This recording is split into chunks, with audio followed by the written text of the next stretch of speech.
la blague. Il s'appelle Uqba et nous on dit Toqba pour la blague que vous Bon, pouvez. trop dans la version pas vulgaire de la chose, hein. Oui, bien sûr, évidemment, toujours, toujours. Voilà. Non, mais moi, je préfère être véridique, tu vois. Moi, je cache pas la vérité, Régulus. Toi, tu veux cacher la vérité, c'est pas grave. C'est quoi déjà le proverbe là, تغطي الآخر برمال, c'est ça? Ou non? Ouais, quelque chose comme ça, oui. Ouais, ouais, voilà, c'est ça. تغطي الغبار برمال, un truc comme ça, je pense, Oui, c'est ça. oui, c'est ça. Voilà. En tout cas, oui, oui, c'est vrai qu'il y a un récit d'Ibn Khaldoun qui dit que c'est Kahina qui avait poussé ou Diya pour être plus Amazigho compatible, dit que c'est elle, voilà, on dit que c'est elle qui a poussé au mode de Urbab ibn Nafi. En tout cas, il a été tué soit par l'un, soit par l'autre, voilà, pour accepter les deux versions. Et ce Urbab ibn Nafi qui est clairement un général colon, a maintenant une tombe et un mausolée, pas juste une tombe, mais il a un mausolée quasiment, voilà, et une mosquée, et une région qui s'appelle Sidi Uqba. Il a été élevé au rang de saint, parce que le terme Sidi, on l'attribue à des saints, des hommes saints. Je ne sais pas si vous vous rendez compte. On a donné le rang, le titre de saint, le statut de saint. Ah, merci, Tratay Shams Belgharbel. Voilà, merci Spike. J'avais oublié l'expression. Merci. Moi, j'ai la version Bsiyar, mais ça revient au même. Tratay Belgharbel, exactement, merci. Merci, merci, j'avais oublié l'expression. Alors, et ce qui se passe, c'est que pour finir, donc il y a une cité, donc c'est dans la région de Rabda, etc. Donc c'est cité à Urba, et qui y a une mosquée, il y a même une école en plus pour Urba ibn Nafi. Et ce coucou, selon ses propres dires, cher coucou, n'est-ce pas? Il a pissé sur la tombe de Urba ibn Nafi. Et Donc, ça, et ouais, ça, vas-y. et ça, c'est le meilleur truc au monde. Tu vois, ça, c'est dans le palmarès, tu le mets sur le CV. En tout cas, Ça, ça témoigne du personnage. En tout cas, c'est le palmarès qui te vaut de ne plus pouvoir retourner en Algérie toute ta vie. Bah, ça, c'est sûr. Ça, c'est sûr. Ça, c'est impossible là, pour le coup. Mais attends, je voulais montrer aux téléspectateurs un peu de quoi on parle. Oui, il y a des Ah dizaines oui, d'écoles qui portent le nom d'Orba, bien sûr, évidemment. Ah, la mosquée Sidi Orba, donc c'est une mosquée située à Sidi Orba, donc dans la wilaya de Biskra, exactement. J'ai dit Raddaï en plus tard, non, c'est Biskra. Elle a été construite en 686, fait partie des plus anciennes mosquées du Maghreb, donc au 7e siècle, comme je l'ai dit, juste après la mort de Trba. Donc elle est voilà. construite en bois, troncs de palmiers, enduit, pierre et chaux. Le décor architectural à l'intérieur est fait de métal, bois et céramique. Donc les origines de cette mosquée remontent aux conquêtes musulmanes du Maghreb au 7e siècle. Uqba ibn Nafi', commandant militaire puis gouverneur de la province d'Ifriqiya du califat omeyyade, meurt en 683 dans l'actuelle commune de Sidi Uqba. La mosquée est fondée autour de son mausolée. Il a carrément un mausolée, ce connard, dès 684. Voilà. Donc, après, bien sûr, à chaque fois, ils ont après mis une mosquée autour par la suite, etc. Le mausolée abrite la dépouille du général arabe Urwa ibn Nafi'. 350 ans après son inhumation, l'édifice fit l'objet d'importants embellissements comme la porte d'entrée, œuvre fatimide en bois sculpté. Elle présente une grande analogie avec les boiseries de la mosquée de Kéran. T'as vu tout ce qu'ils lui ont fait à ce mec? Le mec, il est venu coloniser ta terre et toi, tu lui construis un putain de mausolée, une putain de mosquée, un édifice avec de grands embellissements, avec du bois sculpté, avec les arabesques et des ornements, avec des palmettes touffues et allongées.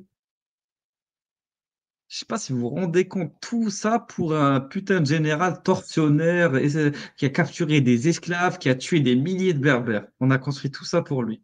Le culte ou Oui. l'adoration ou la vénération des criminels de guerre. Voilà. Collant et conquérant. Selon, Vas-y. selon les lois divines, hein, en appliquant à la lettre les À la lois divines. charia. La charia. Eh oui. Charia. Merci. Merci de préciser ça, tu as raison.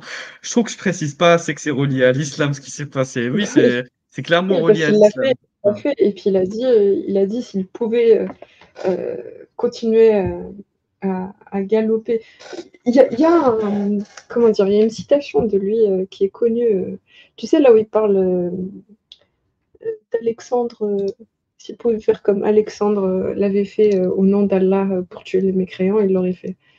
Il se serait jamais arrêté, il continuerait. Il Ah oui, continuerait tout, parce qu'on nous la répète si souvent. en gros, il a dit qu'il aurait traversé la mer, s'il pouvait traverser Ah l'autre côté de la mer, et cetera, c'est ça? oui, comme Alexandre, puisqu'il avait vraiment cité le nom d'Alexandre. Alexandre le Grand, c'est ça? Ouais, Oui, c'est possible que ça soit ça. c'est dans la.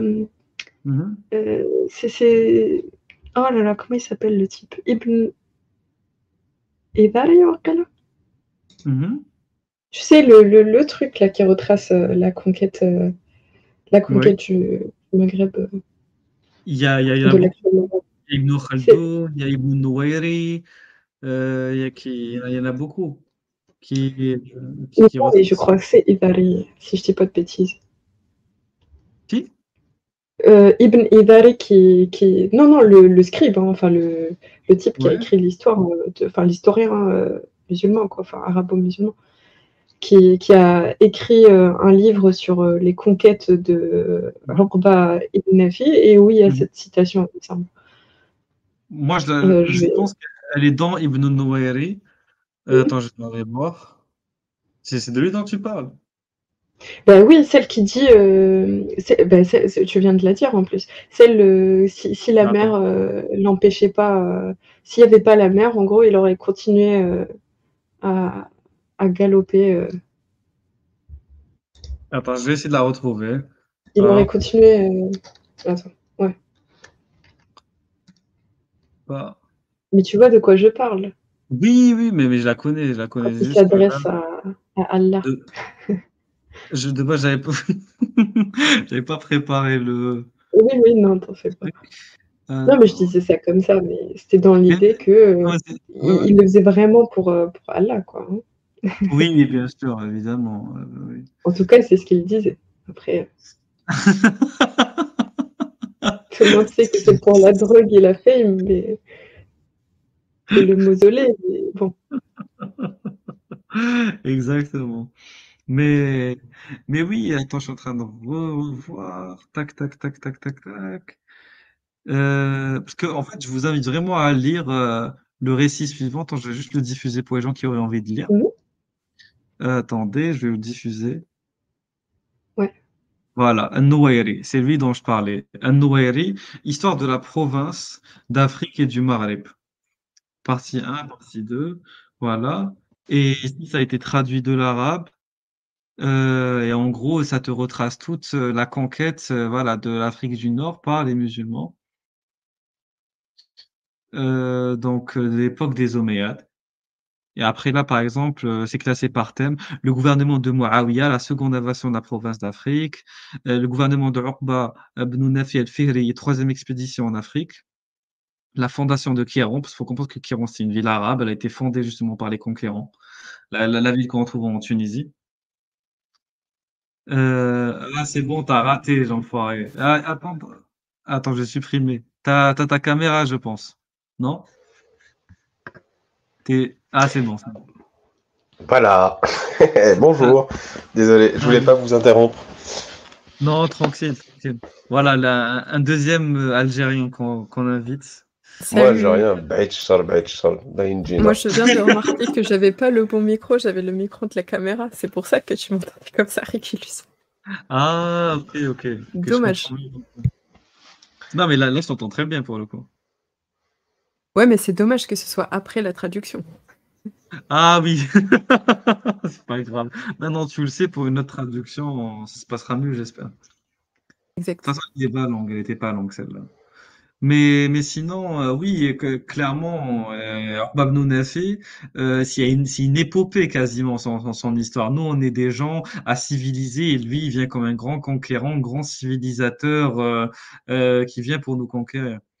D'ailleurs, attendez, je vais vous exposer un peu ce que je viens de voir ici. Euh, tac, tac, tac, tac, tac. Voilà. Donc, pour Nouairi, voilà. Muawiyah ibn Abi Sufyan destitua Maslama ibn Mukhallad et nomma comme gouverneur Saïd ibn Yazid al-Ansari quand la nouvelle parvint à Ibn al-Muhajir et rejoignit son maître.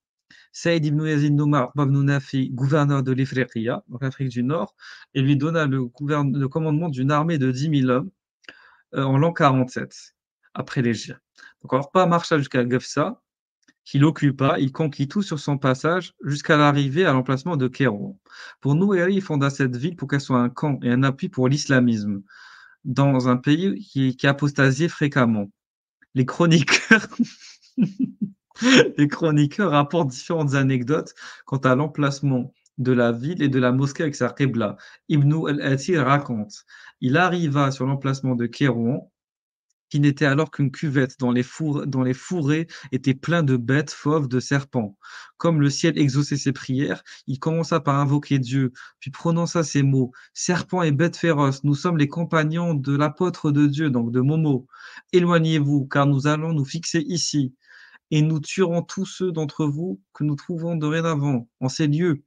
On vit alors les reptiles s'éloigner et emporter leurs petits, et ce spectacle amena la conversion d'une tribu berbère nombreuse. Regardez ce récit merdique, là, superstitieux, ce récit mythologique, Non, il moi passe j'y pour crois. un Hein. récit historique. Dis pas que c'est superstitieux. Arrête. Moi j'y crois. Moi, c'est pareil, j'y ai toujours cru. J'ai vu des reptiles qui prennent leur 4x4 avec leur remorque derrière. C'est connu. Il y a des Avec le photos siège bébé. avec les sièges vidéo. Taz. La Zerboumia. C'est le siège spécial Zerboumia. Tu connais ça? Exactement. Ouais, Ouais, avec la place c'est pour la connu. petite queue de la Salmomia. Ouais, de la marque Hanish. Lacoste. Ah là là. Orba, donc Salih, dans son récit Conquête de l'Afrique du Nord, présente une version très détaillée. Orba partit ensuite vers la ville de Walila, à proximité du lieu où Fès devait être fondée. Il trouva des rassemblements de Berbères qu'il combattit. Il les mit en déroute et les poursuivit jusqu'au Dra. De là, il descendit au pays du Sahara jusqu'à Igernitov. On a dit également qu'il y revint sous Al-Adna, du sous Al-Adna, c'est-à-dire près du pays de Dra, vers Tlemcen. Il pénétra dans le pays des Sanhaja, qui se soumirent à lui sans combattre. De même que les Hashkouras. Ce mec-là, voilà, on se soumet à lui comme ça sans combattre. Voilà, c'est un dieu. Il mit le siège devant Armat et il y trouva des berbères chrétiens. Il bloqua cette ville et finit par la conquérir. Puis il mit le siège devant Madinat Nsif. Cette ville se trouvait entre Tanzalt et Darakala. Voilà, vraiment, il est présenté vraiment comme le génie, quoi. Oui. Mais surtout, quand bien même c'est vrai. Quand bien même c'est vrai. Quand bien même il y a des tribus qui se sont soumises à lui directement sans combattre. Il y a peut-être une raison derrière, non? Il y a peut-être, peut-être il voulait pas se faire Oui, voilà, oui, se oui, faire bien sûr, bien sûr. tuer, se faire qu'on prenne leurs femmes, etc., etc. Donc, à un moment, quand les deux seules solutions que tu as, c'est soit de te convertir à l'islam, soit de combattre. Enfin, il y a forcément des tribus qui étaient plus faibles qui voulaient pas forcément combattre, quoi. Exactement. Donc, apparemment, regarde ce qu'on raconte. On raconte que puis Orba, voilà, fit route vers Oued Souss, d'où il envoya des messages aux tribus des Ghazoulas. Il traversa le pays des Haha, celui des Ragaraga, puis celui des Saouda, et s'arrêta au lieu dit Saqir. Ensuite, il poursuivit vers Tanasmast, ok, des Banu Magir. Il atteignit Isarwal, Sarno, toujours en combattant les tribus berbères. Il prit enfin le chemin du retour. Il semble évidemment que ce récit est trop précis pour être accepté. Ok. J'ai pas compris. Pourquoi il est trop. En fait, il faut qu'il soit flou pour être accepté? Peut-être. En tout cas, il y a trop de détails. Alors peut-être qu'à cette époque-là, les choses n'étaient pas si faciles à détailler. Ah, d'accord. Pendant cette période, Urban ne cessa de témoigner de son mépris pour Qusayla, le chef berbère qu'il retenait prisonnier. Selon les historiens, il ordonna à ce dernier d'écorcher un mouton devant lui. Celui-ci s'exécuta de mauvaise grâce, mais chaque fois, il essuyait la barbe avec sa main pleine de sang. Un vieillard y vit une menace du berbère. Abu Muhajir avertit Urba. Le prophète de Dieu chercha à se concilier les puissants d'entre les Arabes, tandis que toi, tu prends plaisir à indisposer le cœur d'un homme qui tient haut rang parmi son peuple et qui se trouve actuellement sur les lieux où il déployait naguère une grande autorité à l'époque où il était infidèle. Je te conseille maintenant de bien t'assurer de sa personne et être en garde contre lui. Urban n'écouta pas ce conseil. De retour vers... Il s'en battait les couilles, en fait. De retour vers Kéron. Il l'a laissé en vue. Il l'a laissé en vue. J'ai vu, mais je réponds pas. C'est ça. De retour vers Kéron, il donna ordre à ses troupes de se disperser près de Tobna, situé à 8 jours de Kéron. Il se dirigea avec une petite troupe vers le sud en direction de Biskra, Badis et Terhouda. Ibn Khaldoun parle de 300 guerriers. Il passa par la Terhouda. C'est là qu'il tomba dans une embuscade tendue par Qusayla ibn Lamzam, qui avait échappé, on ne sait comment, aux soldats de Urba. Ce dernier, c'est un berbère, c'est normal. Ce dernier s'est fait rire. Abul Muhajir, le prisonnier, partagea leur sort. Certains historiens affirment qu'il se battit, d'autres qu'il resta enchaîné. Ibn Khaldoun affirme qu'un petit nombre de prisonniers, parmi lesquels se trouvaient 2 compagnons du prophète, Yazid ibn Yakhlaf al-Qaisi et Mohammed ibn Uwais al-Ansari, furent rachetés par le seigneur de Gafsa, Ibn Mesed. Un mausolée et une mosquée furent bâtis sur les lieux de la bataille. C'est l'actuel village de Sidi Arouba. Vous imaginez, c'est comme si on construisait euh, des mausolées pour tous les colons qu'on a eu chez nous. C'est pas possible, c'est n'importe quoi, c'est-à-dire.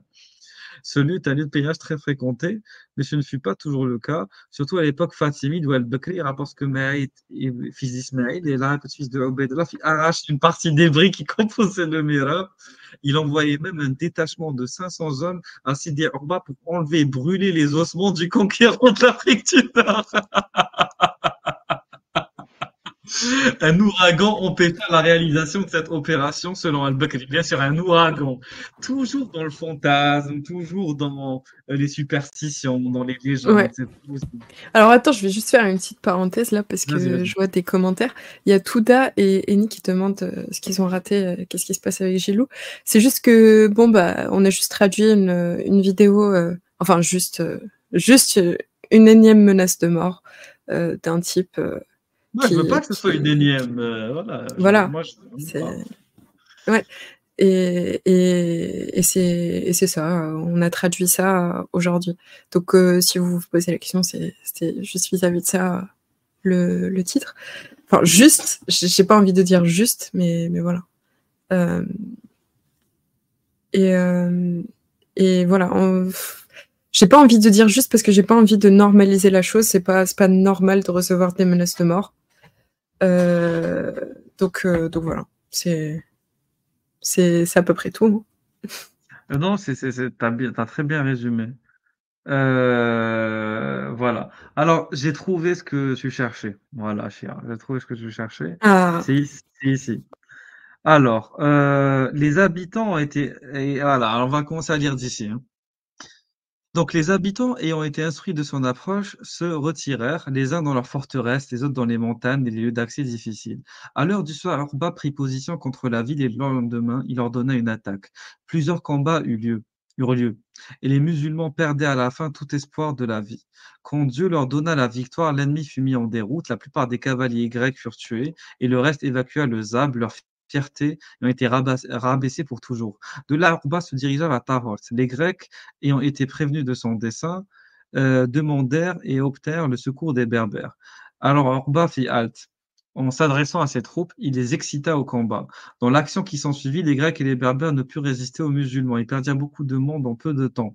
Les troupes grecques évacuèrent la ville et Orba vient camper près de Tanger. Et un Grec nommé Julien, qui tenait en haut rang de son peuple, vint à sa rencontre. Il eut l'adresse de le concilier en lui offrant les beaux cadeaux, en se mettant entièrement à ses ordres. Orba le questionna relativement à la mer d'Espagne, et on apprit qu'elle était bien gardée. Il lui dit directement où je puisse trouver des hommes parmi les Grecs et les Berbères. Quant aux Grecs, répondit Julien, tu les as laissés derrière toi. Mais devant toi sont les Berbères et leurs cavaliers. Dieu seul en sait le nombre. Où se tiennent-ils demanda Orba. Dans le Sous el-Adna, répondit l'autre. C'est un peuple sans religion. Ils mangent des charognes. Ils boivent le sang de leurs bestiaux. Ils sont comme des brutes. Ils ne croient pas en Dieu. Ils ne le connaissent même pas. Alors, on est des animaux sauvages. Sur cela, Orba dit à ses Ah camarades, oui, hein. marchant. Oui, oui, bien sûr, évidemment. Surtout Jean Forêt. Marchant avec la bénédiction de Dieu. De Quoi? Tanger. J'ai raté quelque chose? J'ai Ah pas ben, fallait compris. écouter. Fallait écouter. Fallait écouter. Non, Fallait j'écoute écouter. très, très attentivement. J'écoute très attentivement. Ben, tu es une bête sauvage. Moi, c'est tout ce que je retiens. Ah, bah oui, bien sûr.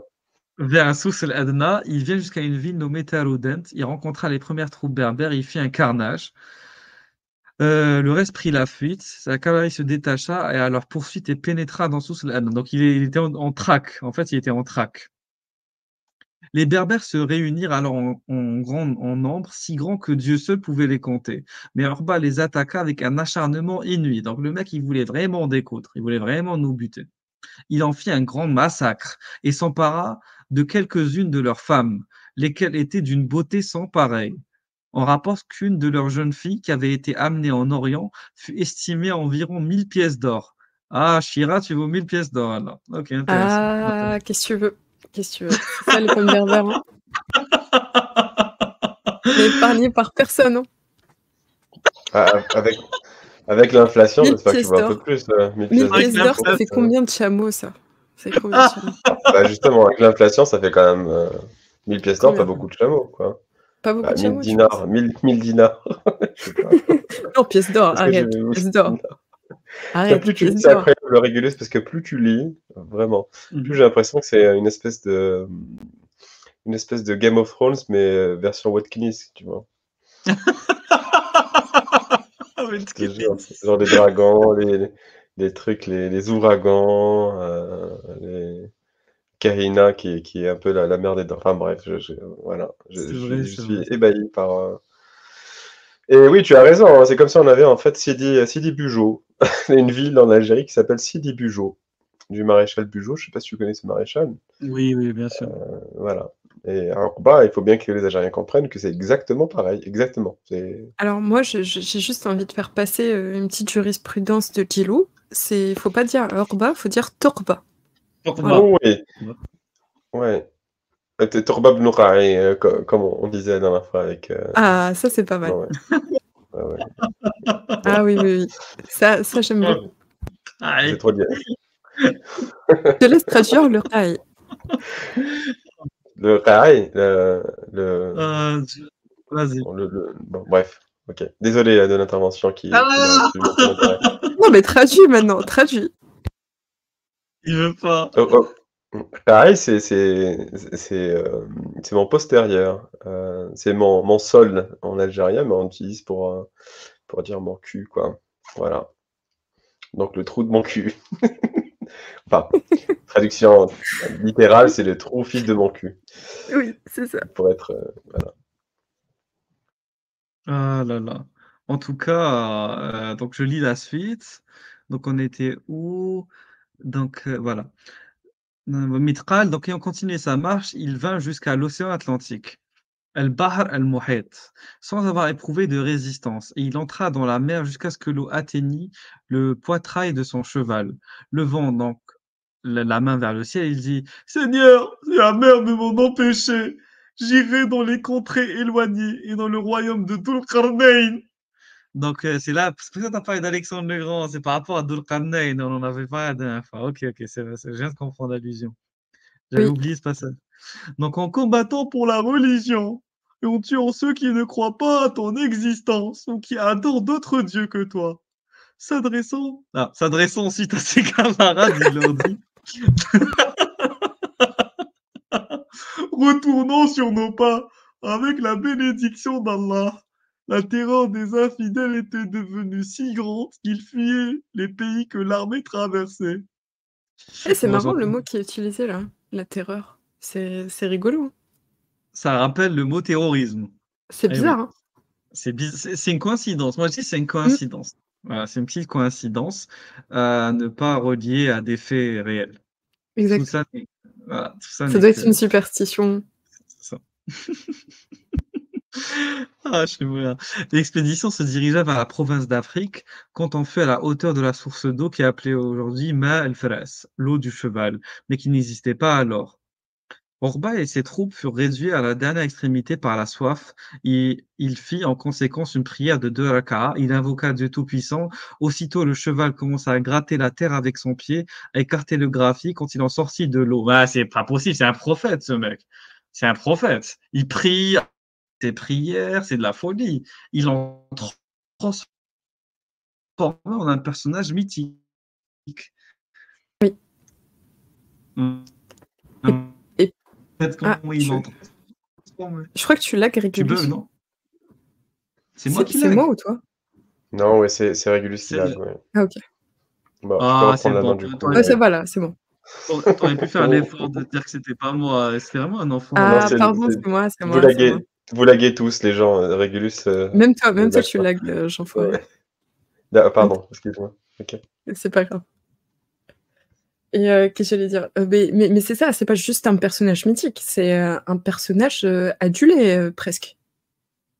Parce que il a une ville à son nom, il a une mosquée, enfin, c'est dans un pays entre guillemets islamique, t'as une mosquée à ton nom, c'est bon, hein, t'as gagné. Hein. Ah oui, mais on peut pas faire plus hein, pour toi. Donc. Mais oui, c'est vraiment de la folie. C'est vraiment de la folie. Je suis en train juste de lire un truc. Voilà. Voilà, je vais vous lire un autre article parce que après là par la suite ça va parler justement de bon je vais vous finir jusqu'en bas parce qu'après ça parle de la révolte de Qusay là comment il s'est révolté et ça on l'a lu tout à l'heure en plus. Attendez, invoqua le truc voilà. Donc il ordonna à ses troupes de se rendre successivement par détachement à Kérouan. Il se dirigea ensuite vers Terouda et Badis pour en faire la reconnaissance et pour voir combien de cavalerie il faudrait pour bloquer ces deux villes. Il y laissa des hommes nécessaires pour cet objet et les Grecs, le voyant avec un petit nombre d'hommes, fermèrent les portes de leur château et lui lancèrent des flèches, des pierres et des malédictions. Pour lui, il les appelait à se convertir à Dieu. Quand il fut parvenu dans le cœur des pays, les Grecs envoyèrent un agent près de Qusayla, lequel se trouvait avec l'armée de Urba. Et c'est là l'histoire continue. On peut vraiment faire un vrai. Je pense que ça vaut le coup, hein. Honnêtement. Hein. Je pense que ça vaut le coup. Mais non, mais vraiment, pour le coup, t'as raison. Il faudrait qu'on lise la suite. Juste moi, rapidement, je vais vous lire un autre truc, vite fait, que je viens de trouver. C'est par rapport aux esclaves aussi. Voilà, je vais vous envoyer ça. Alors, les réseaux transsahariens et la traite de l'or. Donc, je vais essayer de zoomer un peu. Voilà. Donc, tac, tac, tac. Voilà, on va commencer ici. C'est au début du 7e siècle, à la suite de la conquête par les Arabes de l'Afrique du Nord et sous l'impulsion des Berbères et Batites, que le commerce transsaharien prend son essor. À cette époque, la conversion des Berbères à l'islam marque la fin de leur mise massive en esclavage. Il devient de moins en moins juridiquement acceptable d'asservir ce butin devenu illicite d'un point de vue musulman et des sources alternatives doivent être trouvées afin de satisfaire l'insatiable de demande orientale. En fait, l'Orient, il considérait l'Afrique comme une sorte de réservoir à esclaves. Mais comme les Berbères se convertissaient trop, du coup, on ne peut plus les esclavagiser. Comment on fait? Donc, au demeurant, le renoncement aux esclaves berbères ne se fit pas sans difficulté. Donc, lorsque, en 754, le gouverneur de l'Ifriqiya, Abdurrahman ibn Habib, écrivit au calife abbasside al-Mansour pour lui expliquer que l'Ifriqiya était devenue une terre musulmane, y faire des esclaves n'était plus possible. La lettre excita la colère du calife qui répondit par des menaces. Excita la colère. Excita la colère.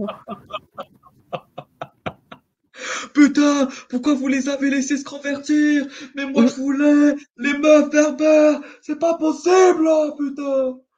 Donc il a dû vraiment s'énerver. Ok.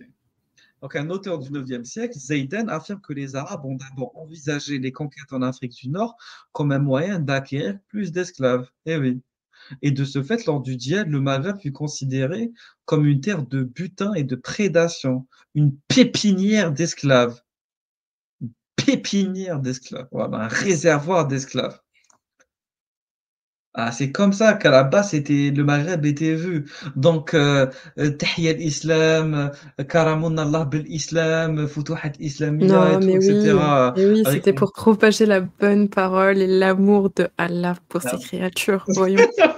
Arrête, Régulus. T'es de mauvaise foi, là. Ah, je sais. Qu'est-ce que t'en penses, Jean Forêt? Moi, je pense que le calife, là, à mon avis, il avait vraiment pas l'accent de Saint-Étienne que tu viens de prendre.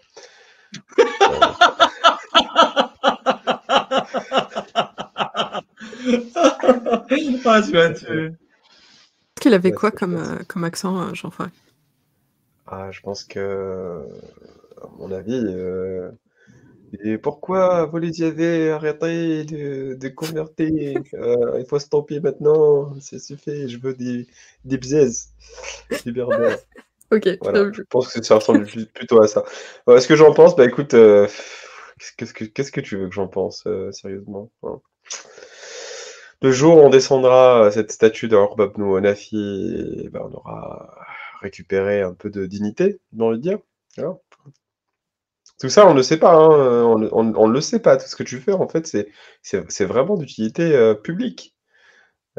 C'est incroyablement d'utilité publique. Tu t'en rends pas compte, Régulus. Parce que tout ça, on ne le sait pas. On n'arrête pas de. Encore une fois, je prends Bugeaud hein, comme exemple. Mais au moins, lui, son plan était clair. C'était on se débarrasse de tout le monde. Tu vois, tout le monde est mort. Alors que là, tu en parles de pépinière d'esclaves. C'est quand même incroyable. De pépinière d'esclaves. C'est là qu'on Non, on cultive les esclaves. J'ai l'impression d'être dans, je sais pas, dans Potager. Matrix, là.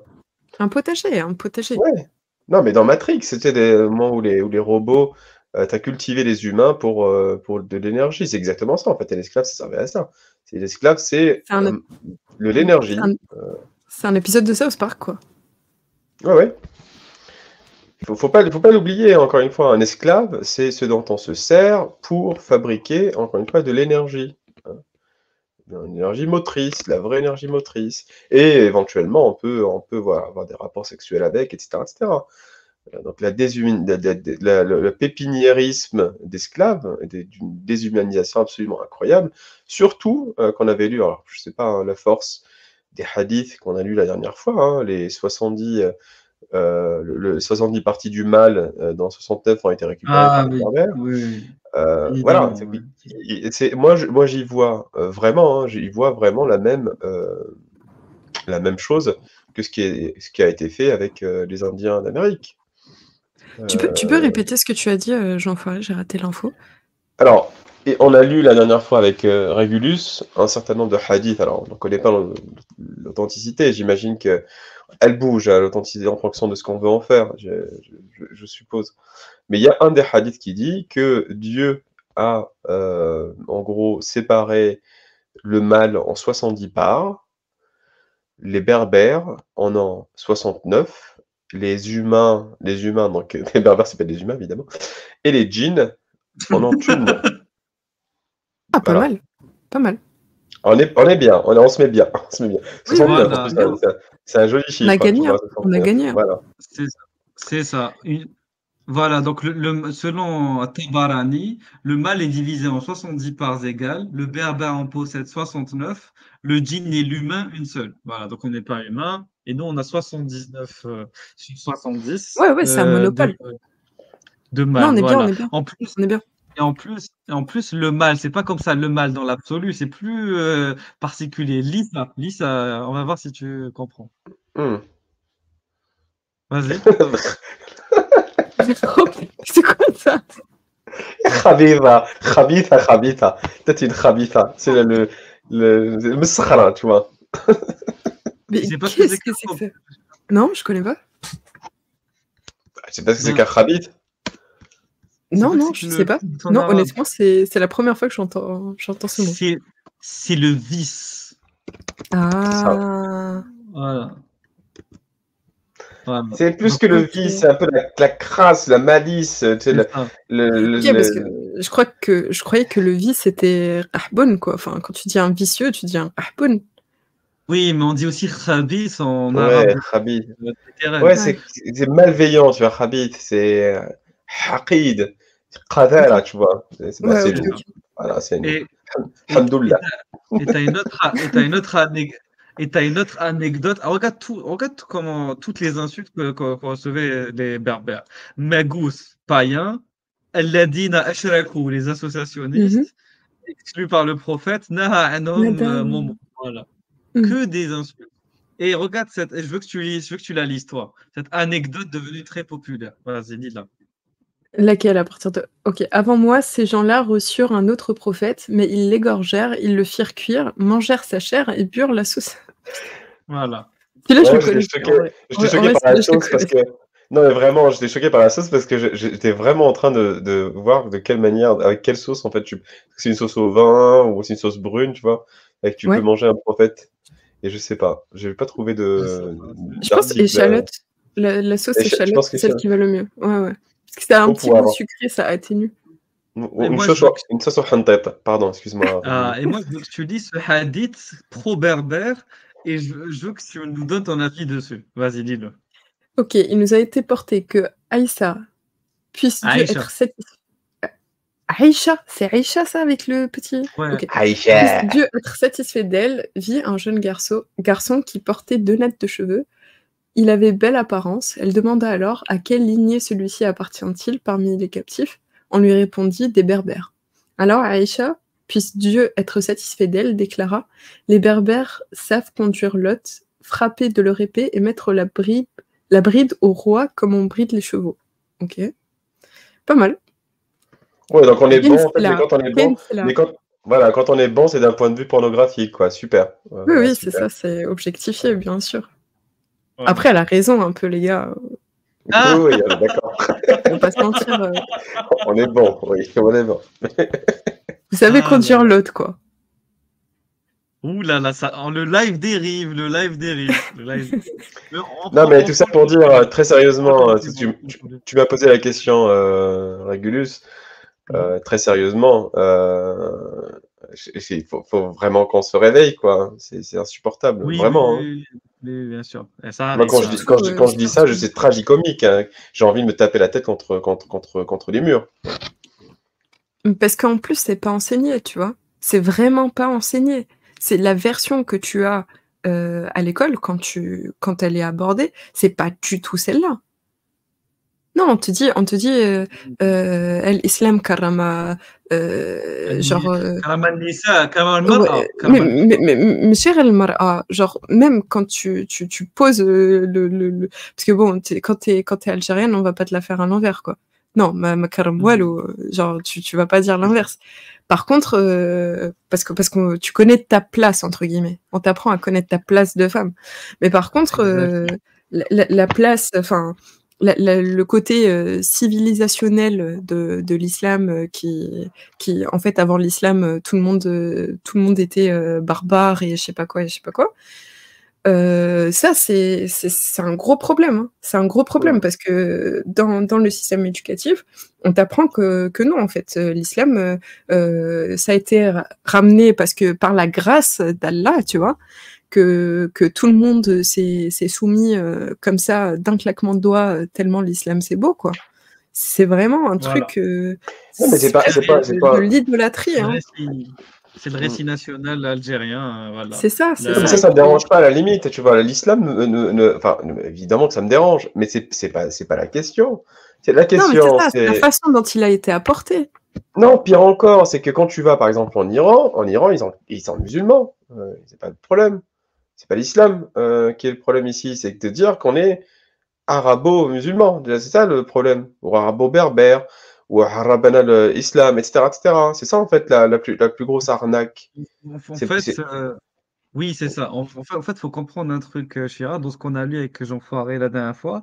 On a vu que les Berbères, identitairement, ils n'ont pas. Il y a un moment donné, il y a eu des dynasties. Il y a des dynasties justement d'Afrique du Nord qui ont Ouais, ouais. combattu des dynasties arabes et qui ont combattu des dynasties perses. Les Perses, sur quoi ils ont joué? Ils ont joué justement sur leur passé glorieux. Ils ont dit, nous, les Perses, on a été glorieux, on a eu l'Empire sassanide, etc., etc. Les Berbères, au lieu de jouer sur leur identité berbères, justement, ils ont joué sur leur piété. Ils ont dit, nous, on est plus pieux que les Arabes. Donc, en fait, nous-mêmes, on ne sait pas nous, tu vois ce que je veux dire, nous rehausser. Ouais, on se sait pas tire se une balle dans le pied. Oui, on a Oui, vu oui. un concept très intéressant qui était le concept du Chouaoubiya que Régulus Voilà. a montré, que les uns ont travaillé sur. Donc en gros, le Chouaoubiya, c'est de dire que on est plus pieux que ceux qui nous ont envahis, que les Arabes. C'est ça, Nous- c'est ça. voilà. Alors que comment ils s'appellent Les Perses, les Perses. les Chouaoubiya des Perses, ils ont posé comme fondement leur identité perse. Et Voilà. au-dessus, il y a une Mhm. espèce d'habit musulman. Mais nous, c'est pas le cas du tout. C'est ça le plus gros Parce problème que pour moi. le truc, ouais, Oui. mais en fait, pour moi, le problème, il vient de, bah, déjà, il est multicausal, mais surtout, faut pas oublier qu'il y a quand même eu des siècles d'arabisation Tout à fait. des tribus berbères, hein. Tu C'est sais, ça. quand tu joues sur le fait que, par exemple, déjà, la façon dont tu propages l'islam, hein, la façon dont tu conquéris, ça joue beaucoup. Mais même après ça, après 3, 4, 5 générations, maintenant tu as des convertis, etc., t'en fais quoi?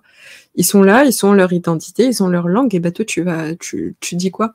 Tu as une religion à laquelle ils se sont convertis qui dit clairement la langue de Jannah, du paradis, c'est l'arabe. Ben, tu vas forcément arabiser par la langue, tu vas arabiser par les coutumes et ainsi de suite, quoi. Et petit à Tout petit, à c'est au détriment de ta culture à toi, ta culture ancestrale, quoi.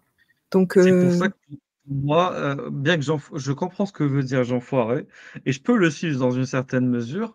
Ça veut dire que tu as des pays musulmans qui n'ont quand même pas abandonné leur identité, comme par exemple les Turcs, par exemple les Indonésiens, les Malaisiens, les Perses pour ce qu'il y a de plus proche. Mais malheureusement, moi, j'en suis même pas là. Enfin, dans le sens où ça me suffit plus. Comme je suis comme Chira, je suis en mode, c'est l'islam qui me pose problème. Faut qu'on reconnaisse que l'islam a été une religion donc il nous a détruit. C'est pas que l'arabisation qui a détruit notre identité, c'est l'islam qui a détruit notre identité. Parce que c'est l'islam qui a vraiment imposé cette arabité chez nous. Il n'y aurait pas eu d'arabisation sans l'islam. Voilà, il n'y aurait pas eu autant de trahisons, de mecs pour avoir des droits d'être calife ou autre sans l'islam. Voilà, Oui, c'est pareil. l'objet de la trahison, comme dans les pays d'ailleurs, dans des pays européens, hein, ils sont blancs, etc. Mais bien sûr qu'on n'avait que très peu de choix et que le choix le plus sain, entre guillemets, c'est celui de se soumettre. Et c'est des traîtres. On est enfant de traître d'une certaine manière. Je le Non, non, comprends. c'est même pas ça. C'est par rapport à ceux qui ont vendu leur filiation berbère et l'ont troqué pour une filiation arabe. C'est ça la C'est ça. trahison. Exactement. C'est ça, Ils c'est n'étaient ça pas qui pose obligés de le problème. faire pour le coup. C'était pas une question de vie ou de mort. C'était par pur opportunisme individuel pour être qadi, pour être, je sais pas moi, bien dans le commerce, pour être bien en tant que politicien, vizir, wazir, etc. Ou sultan ou émir. Il fallait bien passer devant le peuple arabisé. Il fallait donc se dire d'ascendance arabe. Ça passait mieux. Et on l'a vu la dernière fois que, d'ailleurs, beaucoup voulaient se prétendre être de la descendance sous la lettre Rasoul, la filiation du prophète, la descendance du prophète, pour légitimer leur pouvoir. Ouais. Donc, ils ont tronqué voilà, leur génétique, leur ascendance, pour une fausse ascendance. Voilà. Et ça, c'est honteux. Et c'est pour ça qu'on s'est renié nous-mêmes et oublié nous-mêmes. Et juste, je continue du coup sur ce qu'on disait tout à l'heure.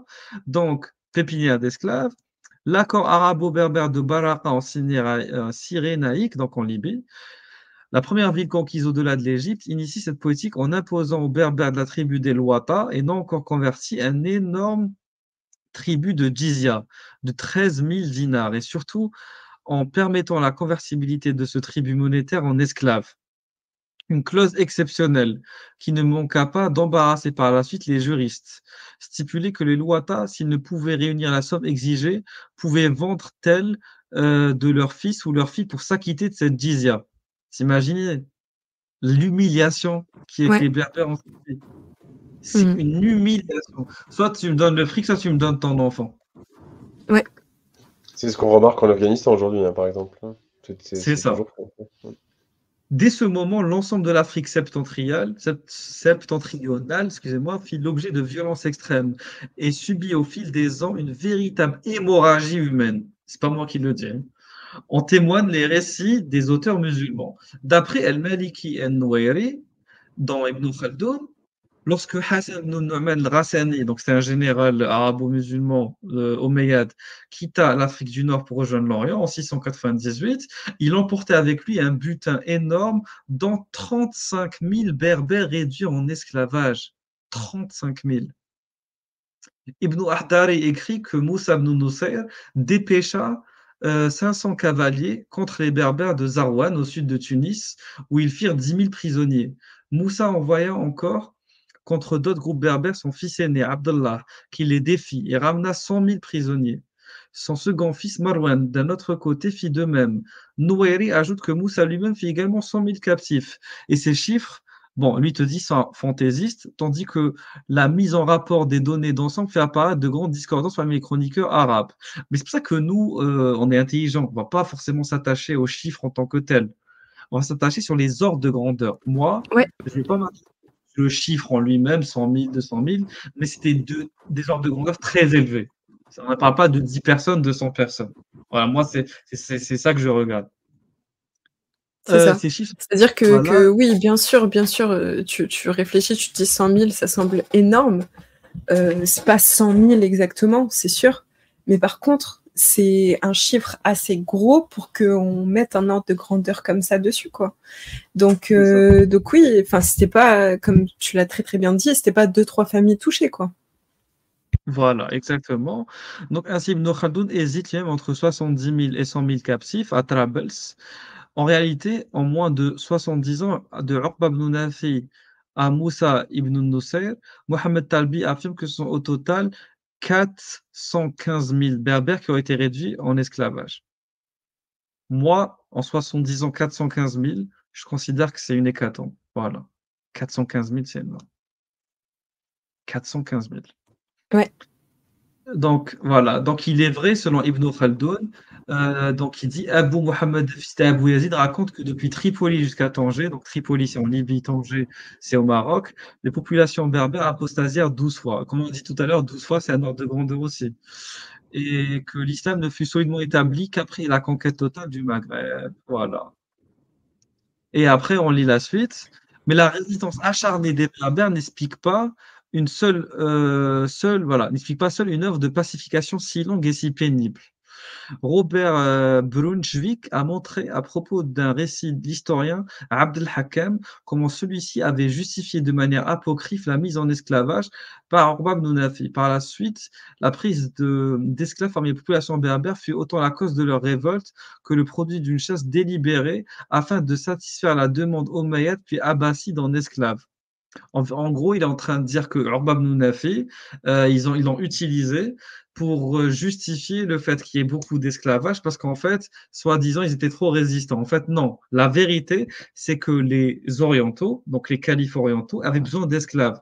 C'était ça la vraie raison. Ils avaient besoin d'esclaves, donc ils utilisaient les berbères comme des esclaves. Voilà.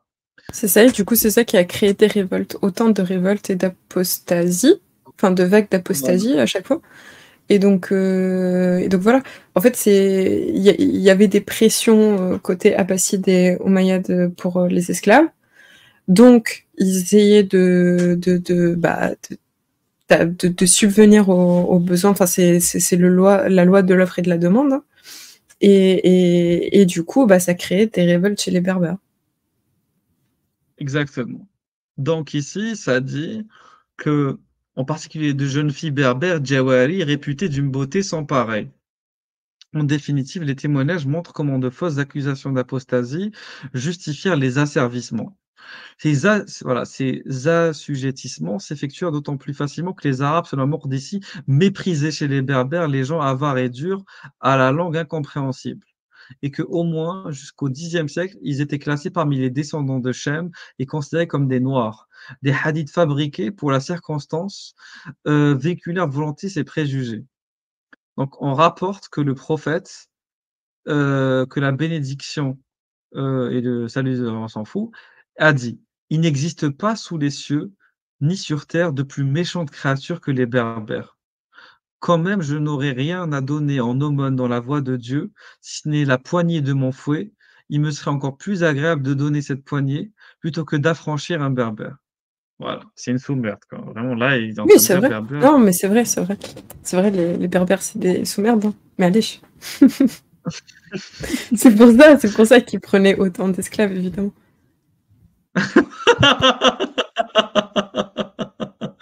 Voilà, donc vous avez un peu. Non, on va pas tout lire. Donc, je vous ai dit l'essentiel de ce que je voulais que vous sachiez. Attends, c'est quoi la source ici? Voilà, ok, ok.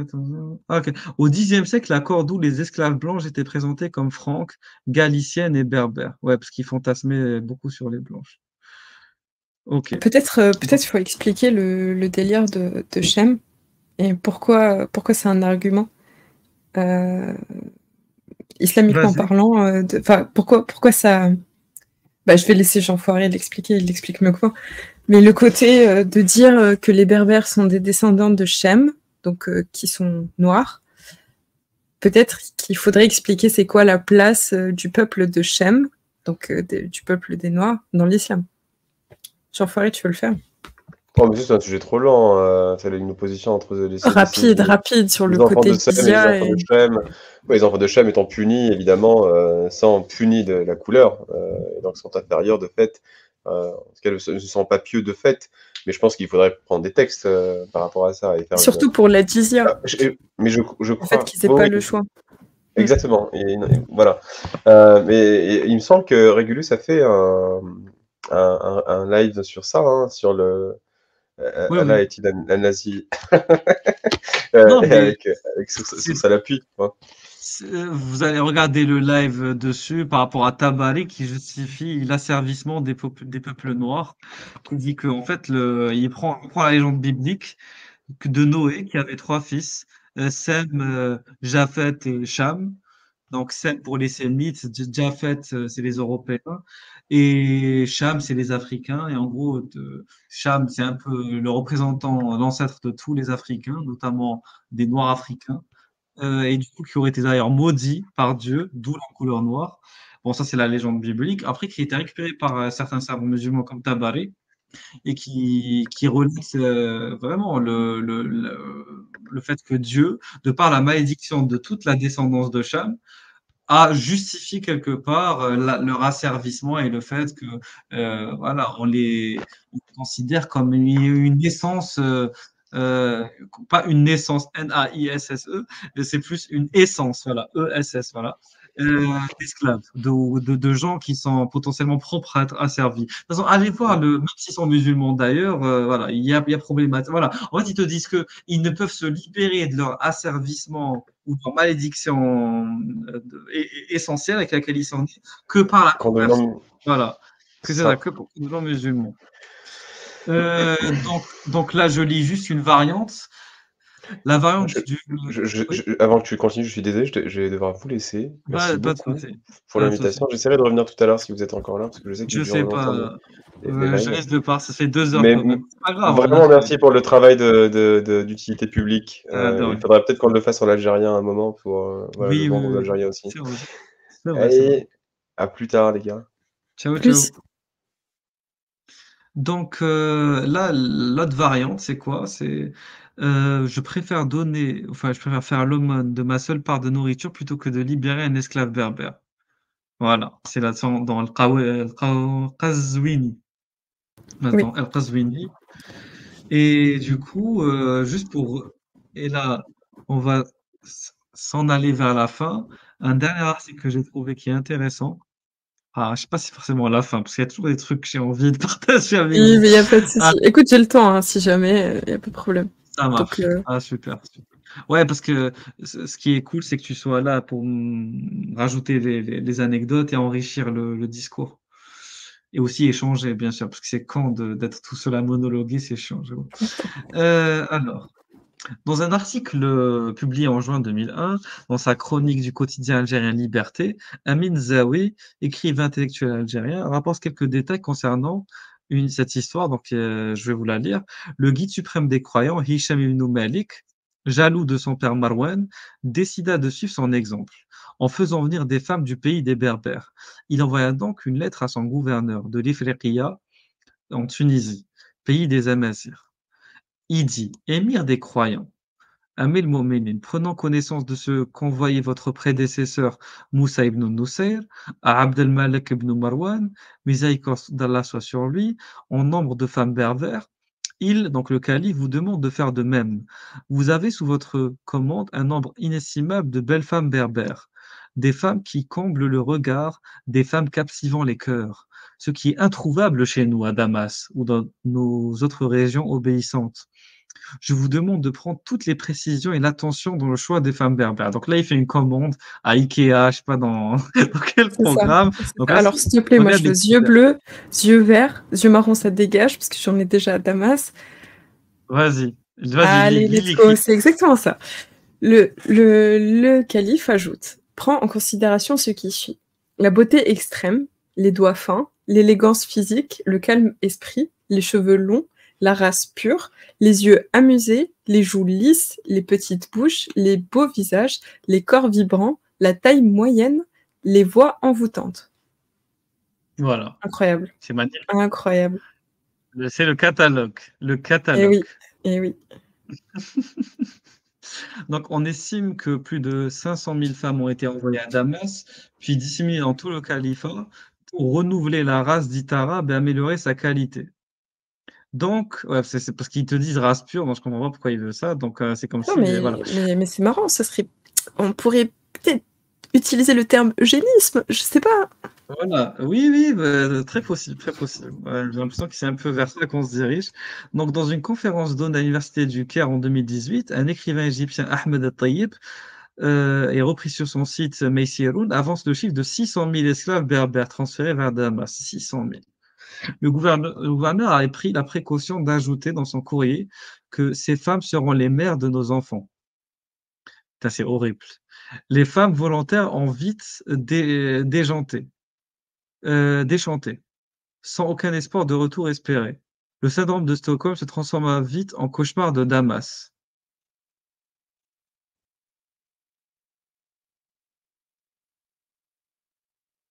Et oui, Voilà.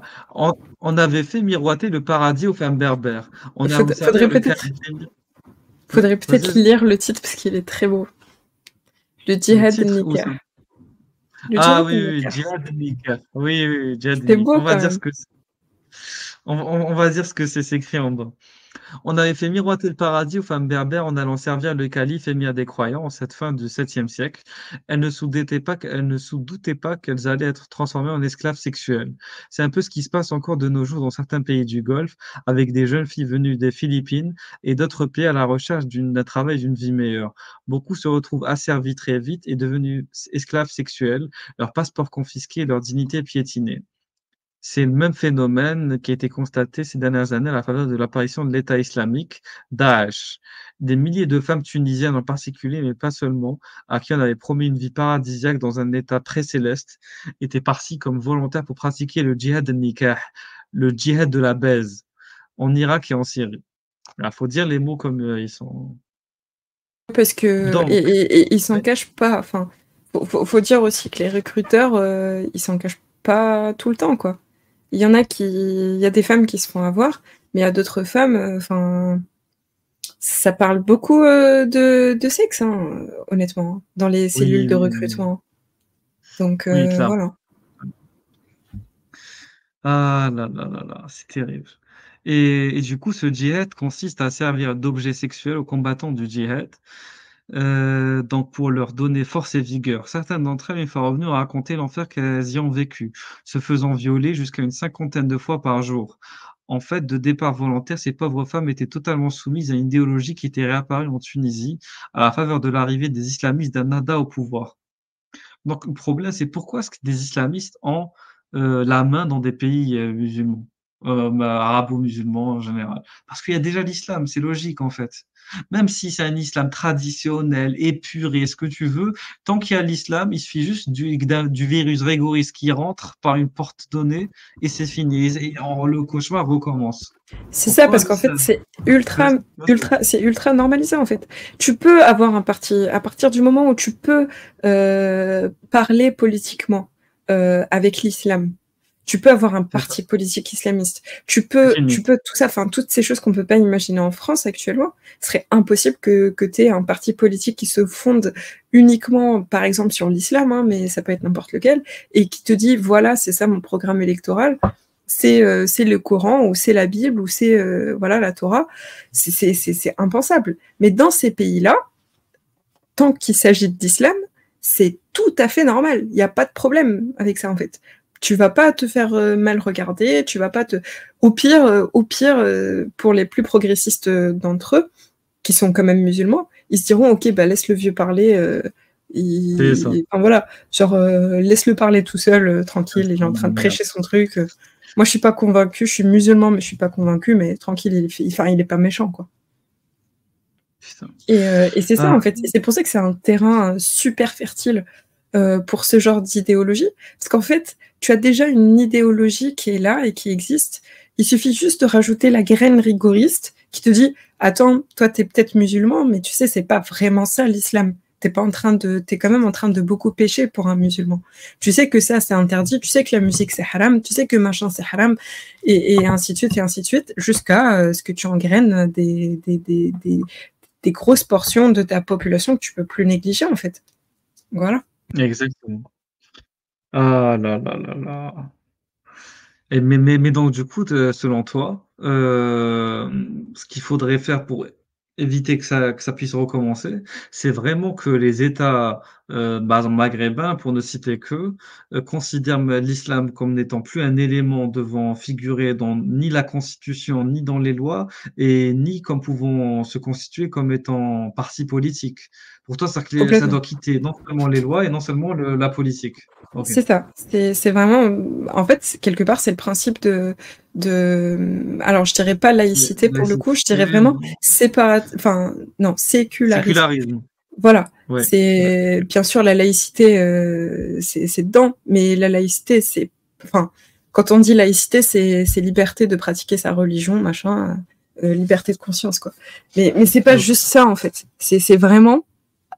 séparer l'État, le domaine politique, le domaine public de la religion. Et actuellement, ce n'est pas le cas. Rien que quand tu vois le nom des écoles qu'on a en Algérie, pour prendre l'exemple, t'en as beaucoup qui sont à connotation islamique, alors que ça devrait pas l'être. Il faudrait, sans parler des cours d'éducation islamique et tout ce qui s'ensuit, hein. Mais oui, clairement. Et surtout, pas pouvoir avoir un parti politique religieux. Donc là, pour le coup, islamique, parce que de toute façon, ce serait impensable qu'il y ait un autre parti religieux, genre d'une autre religion. C'est impensable. On arrive bien à le faire pour les autres religions. Bah là, il faudrait aussi virer l'islam, alors dans ce cas-là. C'est tout. C'est pas compliqué. Exactement, je suis d'accord. Enfin, en théorie, hein. Dans la théorie, c'est pas compliqué. Oui. Non, mais après, quand on parle de sécularisme et de laïcité, c'est vrai qu'en Algérie, la laïcité à la française, ça marcherait pas du tout, pour l'instant en tout cas. Mais c'est vrai qu'un sécularisme, une distanciation du religieux, une réconsidération de l'élément religieux, on va dire de manière plus secondaire que primaire, tel qu'il est maintenant, peut s'envisager. Si vraiment il y a une forte volonté politique pour cela. Parce qu'en Algérie, on n'est pas non plus un régime taliban ou un régime djihadiste. Donc il y a possibilité de revoir certaines choses, comme en Tunisie d'ailleurs. En Tunisie, il y a eu un peu cette tentative de réformer certaines choses, notamment avec le mariage. Les Tunisiens peuvent se marier avec des non-musulmans, notamment. Voilà. Ou l'héritage aussi des femmes. Voilà, l'héritage, c'est en train de se négocier, c'est difficile pour l'instant. Mais au moins, c'est sujet à débat. Actuellement, en Algérie, je ne vois pas comment on peut avoir ce débat-là? C'est impensable encore. C'est Tu vois? vrai. Mais après, je vais te montrer un truc qui est quand même fait, qui est intéressant. Après, quand on aura fini l'article. Avec plaisir. Alors, nanani, nanana, voilà. Donc ce djihad, comme on l'a dit, voilà. En Europe, même des dizaines de musulmans passaient pour rejoindre les rangs de l'État islamique. Donc, il faut comprendre que c'est une idéologie qui est internationale. Elle touche pas que les pays qui sont de tradition d'histoire musulmane, elle touche même les pays occidentaux non musulmans, de tradition chrétienne, etc. Donc en Europe, voilà, donc l'État islamique lui prêtait main forte en mettant leur corps au service des combattants d'Allah. La résurgence de la pensée islamique a ainsi charrié avec elle la pratique d'antan, ravivant les comportements les plus vils que l'Ifriqiya n'ait jamais connus. Voilà. Et donc, voilà. Donc, cette pratique barbare qui a concerné l'Afrique du Nord a été initiée par Abd Malik ibn Marwan, donc c'est un calife omeyyade, dont le règne s'est établi en 685. L'écrivain égyptien Khaled Muntasar s'est récemment dressé contre les imams d'Al-Azhar qui glorifient encore les conquêtes arabes, leur reprochant de ne pas avoir dénoncé ces actes barbares, exigeant d'eux qu'ils se repentent et demandent pardon au peuple amazigh. J'adore ce mec. Et j'adore ce mec. Franchement, les Égyptiens, ils ont beaucoup de mecs courageux chez eux. Beaucoup, Et beaucoup, clairement, beaucoup. clairement. Exigeant d'eux qui se repentent et demandent pardon au peuple amazigh pour les exactions faites lors des invasions arabes d'autrefois au Maghreb. Il dit: Je vous rappelle la vertu angélique avec laquelle vous qualifiez ces invasions, à l'exemple de celles que vous avez faites sur les Amazirs d'Afrique du Nord, lors des grandes opérations de captivité qui ont atteint 600 000 prisonniers, hommes et femmes, berbères enchaînés par les mains de Moussa ibn Nusayr, qui a envoyé plus de 50 000 esclaves berbères à Abdelmalek ibn Marwan en Syrie, avec des captifs exigés par lui comme femmes aux beaux yeux, captivant les cœurs, aux joues douces, au sein rond avec de petites bouches. Comment pouvez-vous considérer cela comme de la vertu? Bravo. Voilà. Voilà. Donc, le chiffre avancé par l'écrivain égyptien était largement multiplié sous le règne de Hicham, passant de 50 000 à 500 000 femmes, puisque les différentes estimations se situent dans une fourchette de 500 000 à 1,5 million de captifs berbères en Syrie à cette époque. 1,5 million. C'est pour ça que je vous dis, nous, on cherche pas les chiffres précis. On est conscient juste que l'ordre de grandeur est phénoménal. On parle de centaines de milliers. Voilà. Pouvant aller jusqu'à 1 million. S'ils disent que c'est 1 million, moi, je suis prêt à y croire que ça peut aller jusqu'à 1 million. Mais pour être honorable, moi, je dis que ça a au moins franchi le demi-million. Pour être correct, voilà. 500 000. Voilà, de demi-million, ça me va. Voilà, pour être dans les bonnes ordres de grandeur. Franchement, en plusieurs décennies, ça se tient. Si c'était un esclavage intensif, en plusieurs décennies, 500 000, c'est pas fou que de penser ça, honnêtement. Avec femmes, hommes et enfants. Ben voilà, il n'y a pas que des femmes qui partaient, faut arrêter. C'est ça, Voilà. c'est ça. Ensuite, donc Khaled Muntasser rappelle un passage de la lettre envoyée par Abdel Malik à son gouverneur. Et Ah, je veux celui-là, que il ça est bien soit connu, c'est hein. ça qui lis ça. Vas-y, Ah, celui-là, il vas-y. est bien connu, je le connais bien. Qui veut Vas-y, une femme pour son plaisir, qu'il la prenne berbère. S'il veut un garçon, qu'il le prenne perse. S'il veut une esclave, qu'il la prenne romaine. voilà. Magnifique. Merveilleux. Donc l'article est excellent. Donc là pour le coup, la libération spirituelle ne peut se faire accès sans la vérité. Donc là il reprend un passage de Jésus. Tant que les Amazighs ne prendront pas conscience de leur histoire et des Arabes et des Arabo-musulmans des horreurs commises par leurs ancêtres, il n'aura pas d'espoir de guérison, car l'histoire était un éternel au commencement. La dimitude a bien des manières de s'exprimer, parfois brutales, parfois subtiles, et une réflexion de fond est nécessaire, et dans notre cas avec les Berbères eux-mêmes. Le travail intellectuel ne peut être qu'un préalable, une sorte de débroussaillage du terrain pour que les dîmes virtuels d'aujourd'hui puissent les dîmes virtuels. C'est excellent ça. Le virtuel, c'est magnifique. Leur futur destin et que leurs oppresseurs qui s'activent encore aujourd'hui sont empêchés de reproduire les méfaits de leurs prédécesseurs. Et c'est pour ça que nous on fait tout ça, évidemment. Donc Nabil Ziani. Ok. Le combat contre la divinité n'est pas seulement un travail politique et juridique, il a avant tout une question spirituelle. Bon, lui, je pense qu'il doit être peut-être chrétien. Une prise de conscience préalable à toute tentative de libération des esprits et la rupture avec les pratiques antérieures que de nombreux Arabes condamnent aujourd'hui. Bah, tant mieux. Et nous, en tant qu'Amazirs, on les rejoint aussi. Voilà. À l'exemple d'initiative prise en 2017 par l'Université d'Al-Azhar, qui a organisé une conférence sur le sujet. Bah, j'espère qu'en Afrique du Nord aussi, on pourra organiser d'autres conférences au Maroc, Tunisie, en Libye, en Algérie. Il y a encore du chemin à faire pour arriver à briser le tabou de l'histoire des invasions arabes en Afrique du Nord. Mais à la faveur de l'avancée de la revendication identitaire berbère dans ces pays, les mentalités se libèrent peu à peu à des dogmes imposés et les consciences se réveillent pour un avenir prometteur. Magnifique, magnifique. Voilà, c'est ce qu'on veut. Et les textes sont nombreux. Un jour, on fera vraiment une liste de tous les textes présents qui discréditent les Berbères, qui les insultent, que ce soit même dans les hadiths inventés. Nous, on s'en fout, on sait que c'est Oui, inventé. Mais c'est juste c'est comme propagande pour nous discréditer. Et ça, c'est ouais, inacceptable. je vais en avoir quelques-uns à te filer pour ça, Ça justement. Mais marche. peut-être que tu les connais Ouais. déjà. Je les connais, mais les autres ne les connaissent pas. Donc, il faudrait que tu me les passes et on le fera un live un autre jour dédié rien qu'à ça. Yes, Voilà. avec plaisir.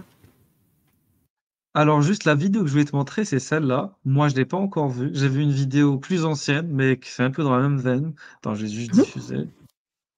Voilà. Regarde. Fatima. 3 femmes différentes, mais que le destin a réunies. Assises, elles se posent des questions. Il m'aime, vous savez. Il m'aime de tout son cœur, m'a-t-il dit.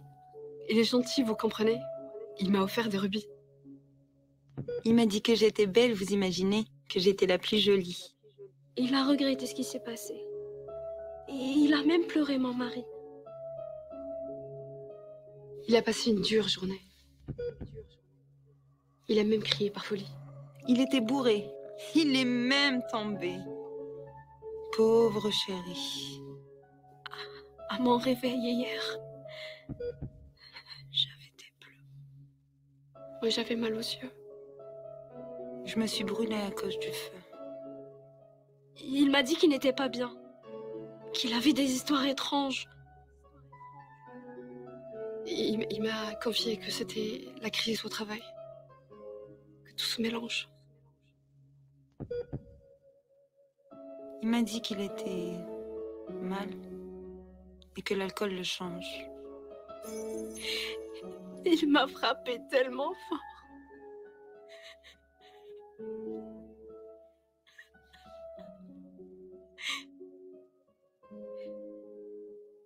Mais il m'aime, vous savez. Il m'a poussé dans l'escalier. Il avait besoin de réconfort. Il n'a pas fait exprès. Vous comprenez? Il m'a étranglée. Il était encore bourré. Ce n'était pas lui, vous imaginez? J'ai pensé à le quitter. Mais que vais-je devenir sans lui? Je l'ai menacé de divorce. Mais j'ai pas d'argent aujourd'hui. Je suis partie chez mes parents. Ils m'ont demandé de rester pour mes enfants.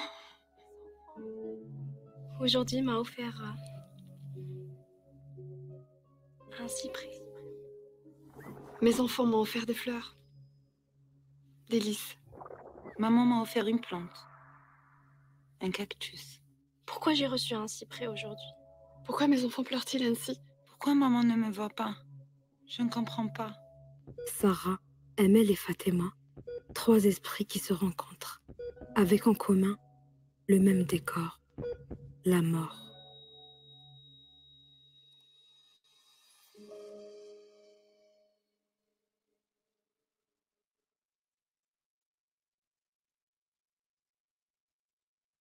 Alors, qu'est-ce que t'en penses, Shira? Bah, glaçante. Mais je connais... je sais pas si tu te rappelles, ça me fait penser à une vidéo de... Bon, je vais peut-être d'abord commenter. En vrai, c'est un message très fort. Je trouve qu'il est très juste. Et je trouve que c'est d'autant plus... Parce que là, je vois que c'est sur TSA. Je trouve que c'est C'est ça. d'autant plus poignant, en fait. Tu vois? Que on commence à en parler et à réellement en parler. À se rendre compte que non, en fait, il y a plein de choses qu'on dit pas, qui sont dans notre conscient, de toute façon, hein, en tant qu'Algérien.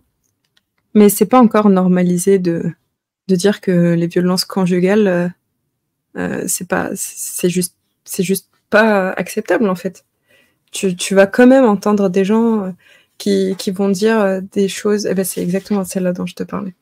Cette vidéo, ouais, c'est ça. Ouais. Moi, j'avais vu celle-là avant et je suis tombé sur l'autre tout à l'heure. Je vais la Ouais. diffuser. Tu veux qu'on la diffuse ou et que tu veux commenter au fur et à mesure?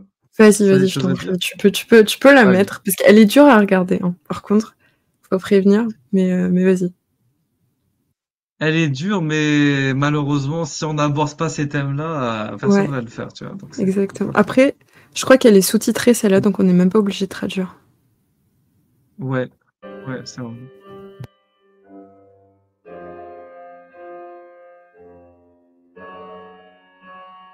قتلوها حرقوها لقيناها مرمية. بالعقل بنتي ما تجريش. هكذا يا بنتي لازم تكوني طفلة مرتبة ورزينة حنينة. حطي الفيلو تاع خوك وادخلي للدار. بوه ما تصوتيش. عس اختك. نقصي من صوتك. وشنو هالضحكة؟ هادي ماشي ضحكة بناتنا. ترت بيكي ما قاعد. On te faisait ces En reproches-là fait, pour pas exactement. Ouais, je voulais C'est ça, que et c'est tu ça, et réagisses c'est ça. sur ça. Et c'est Voilà. exactement ça, en fait, qui est hyper poignant dans cette vidéo. Bon, j'ai pas envie d'invisibiliser l'autre vidéo, donc évidemment, voilà. Mais juste, je vais parler de celle-là parce que elle me touche plus profondément parce que Non, mais après, c'est peut-être que vraiment toi, des choses qu'on parce que entend. regarde, parce que regarde, l'autre vidéo, c'est vraiment les femmes battues jusqu'à la mort. Et cette vidéo, elle est encore plus générale que l'autre. Parce que là, c'est une sorte de misogynie, de C'est ça. violence généralisée. Mariée ou pas, célibataire ou pas, petite, grande, ça touche toutes les femmes. Bon, quelle que soit la catégorie, quel que soit le statut. Exact. L'autre, c'est Exactement. très axé de violence conjugale. Toi, peut-être t'es pas marié, t'as pas suivi en cours de C'est violence ça. conjugale. C'est ça, mais c'est Le pas mec, c'est juste pas ça parce encore. que oui, mais Désolé.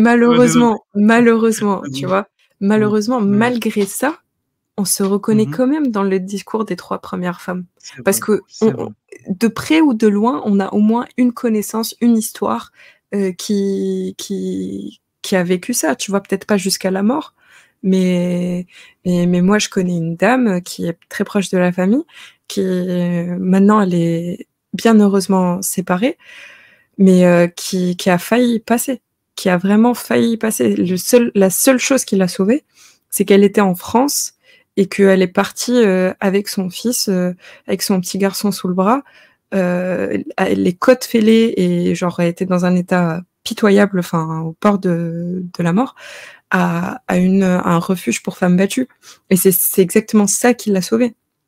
Elle a pu se séparer de son mari qui, de toute façon, est rentré en Algérie, donc ça s'est fait correctement parce qu'il risquait gros, quoi. Et c'est comme ça que ça s'est fait. Donc, tu vois, de près ou de loin, même si ça me concerne pas, que je suis pas une femme mariée et tout ce que tu veux, c'est ça qui est horrible. C'est que dans la société algérienne, tu vas forcément reconnaître quelqu'un que tu connais de près ou de loin, tu vois, Yes, je suis dans d'accord. ce genre d'histoire. C'est assez, voilà. Mais vis-à-vis de cette vidéo particulière qu'on est en train de regarder, ce qui m'a le plus interpellée dans cette vidéo, je savais très bien où ça allait aller, parce que dès que ça a commencé, je savais exactement où ça allait aller. Surtout avec l'actrice que j'aime beaucoup, qui ressemble à la mamie parfaite. Attends, voilà. je l'adore. Et son ton doux au début, qui te dit ces choses-là, que tu associes directement toutes ces phrases-là, pratiquement toutes, c'est vraiment ce qu'on te répète depuis l'enfance. Moi, j'ai pleuré devant cette vidéo quand je l'ai regardée la première fois. C'est parce qu'elle est hyper poignante et elle touche vraiment là où il faut. Ouais, c'est vrai. Mais du coup, par rapport aux injonctions là, de rester calme, de pas rire fort, ça aussi, on t'a c'est ça. reproché. Bien sûr, on me disait de pas rire fort, on me disait de pas jouer avec les garçons quand j'étais petite parce que moi je suis une fille, il fallait que j'aille m'asseoir à côté de ma mère et que je bouge pas. Vraiment, c'est tout pour qu'on t'efface. Toutes les injonctions pour que tu effaces ton existence, en fait. Que tu ne fasses pas de bruit, que tu ne... vraiment, que tu ne te fasses pas remarquer, que tu n'existes pas, en fait. On te demande juste de ne pas exister. De te faire oublier. C'est ça. Et toutes ces injonctions-là, c'est ce que tu entends tout le temps. Tout le temps. On va continuer. الراجل ما فيش معي. المرأة حاشاك، واش كنتي ديري في هذيك البلاصة؟ عمومك شافوك. Ça, tu vois, le Rajl ma fiche l'Aib, c'est vrai. Pourquoi? Ouais. Parce que j'ai un pote à moi, mais c'est un truc de dingue. Son cousin, on était tous dans le même quartier, c'était un quartier de la famille, quoi, mon paternel, ma grand-mère et tout, et très connu, etc. Il a fait plusieurs fois de la prison. Et j'étais invité un jour chez eux, etc. Et lui, il revenait de prison. OK. Et à un moment donné, lui, il s'excuse. Il s'excuse comme ça, etc. Et t'as la grand-mère, elle répond quoi? Elle dit, نسامحوا لك الراجل ما فيهش العيب ماشي عيب ce que t'as fait en gros, c'est pas grave. Ah, quand même, le mec, il était rentré en prison pour tu vois, Oui. agression, un truc comme ça, c'est Oui, vraiment oui, très oui. grave. Oui, mais Mais c'est l'homme m'a fait chez alors que, attends, exactement.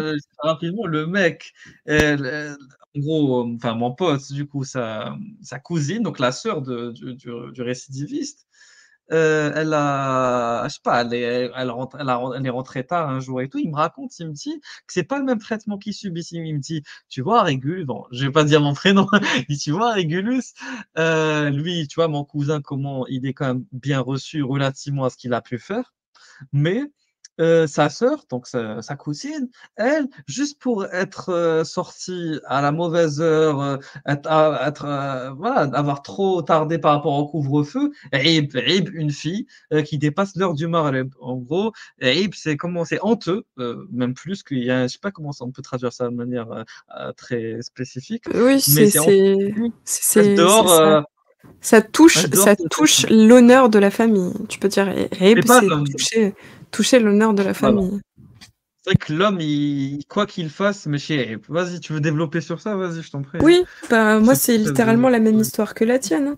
J'ai un cousin pareillement qui a fait des trucs extrêmement graves, qui a fini en prison pour je vais pas dire pourquoi, ça donnerait trop de détails. Et sa sœur qui une fois a traîné avec ses copines et ses copains et s'est fait choper par son frère avec ses copines et ses copains. Ils faisaient rien, ils faisaient littéralement rien, ils écoutaient de la musique. Hein. C'était pas non plus un truc incroyable, c'était pas, désolé du terme, mais c'était pas une partouze. Hein. Mais même si c'était le cas, ça justifie pas. Hein.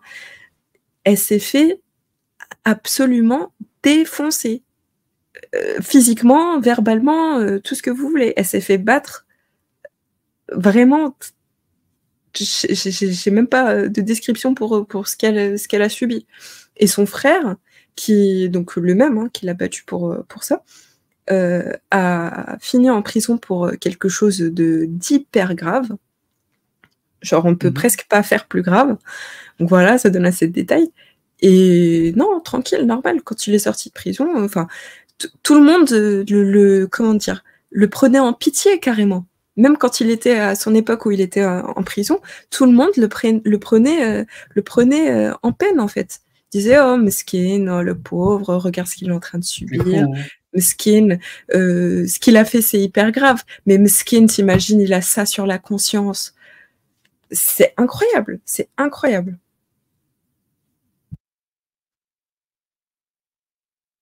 Et tout ça pour revenir à cette prémisse qui est que quoi que tu fasses,